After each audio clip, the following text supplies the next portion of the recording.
నా వెనకాల కనిపించే ఈ మాబ్ మొత్తం కాక్రోచ్ జనతా పార్టీ యువకులు. వీళ్ళందరూ నిన్నటితో పోలీస్ లాఠీ చార్జ్ జరిగింది. లాఠీ చార్జ్ అయిన తర్వాత ఈ రోజు జనాలు ఉండరు అనుకున్నాం, కానీ దాదాపు ఒక 20,000 మంది ఇప్పటి వరకు వచ్చి ఉంటారు. రుచిత్, చెప్పండి, మీరు ఎట్లా స్పందిస్తున్నారు ఈ రోజుని?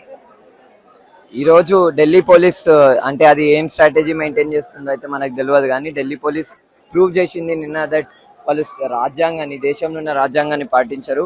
వాళ్ళు ఈ దేశంలో ఉన్న ప్రజల లెక్క చూడరు, క్రిమినల్స్ లెక్క చూస్తారు. ఏ ప్రజలైతే వాళ్ళ హక్కుల కోసము, ఏ ప్రజలైతే రాజ్యాంగాన్ని చదివి వాళ్ళ రెస్పాన్సిబిలిటీస్ ని ట్రూగా నిర్వర్తిస్తారో వాళ్ళని వీళ్ళు క్రిమినల్స్ లెక్క చూస్తారు. కానీ వాస్తవం ఏంటంటే ఈ పోలీస్ బట్టలు వేసుకున్న ఢిల్లీ పోలీస్ లో ఉన్న పర్సనల్స్ అందరూ they are the real criminals.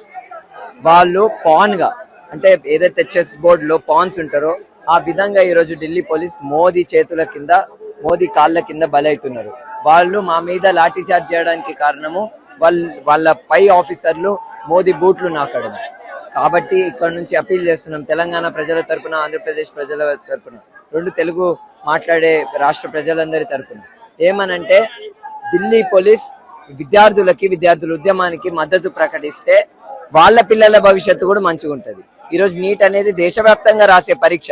ఆ పరీక్షలో తప్పిదాలుంటే, మన విద్యాశాఖలో తప్పిదాలుంటే, విద్యాశాఖ మంత్రి ఒక అమ్ముడు పోయిన మంత్రి అయితే ఒక 2-3 లక్షల పేపర్ ని అమ్మేసే విద్యాశాఖ మంత్రి ఆయన మీద మనం ఎటువంటి నమ్మకం పెట్టుకుంటాం?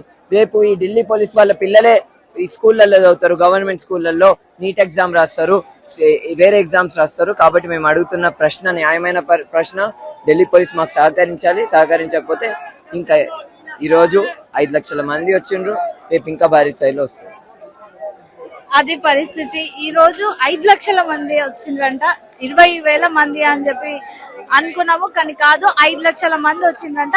ఏడ చూసినా బాటిల్స్, తర్వాత ఏదైనా ఫుడ్ ప్యాకెట్స్ ఇవన్నీ ఉన్నాయి. ఇవన్నీ కూడా రోడ్ల మీద ఉంచకుండా అన్ని తీసేస్తున్నారు, వాలంటీర్స్ తీసేస్తున్నారు. చూడండి, ఎప్పటికప్పుడు పోలీసులు వీళ్ళని కట్టడి చేయడానికే చూస్తున్నారు, కానీ మాకు కావాల్సింది ఇస్తిఫాదో అని చెప్పి వీళ్ళు గట్టిగా చెప్తున్నారు. గట్టిగా అంటే గట్టిగా చెప్తున్నారు. ఈడ చూస్తే మీరు అన్ని దేశాల నుండి, రాష్ట్రాల నుండి కూడా వచ్చిండ్రు. మీకు ఈడ ఫారినర్స్ కూడా కనిపిస్తున్నారు.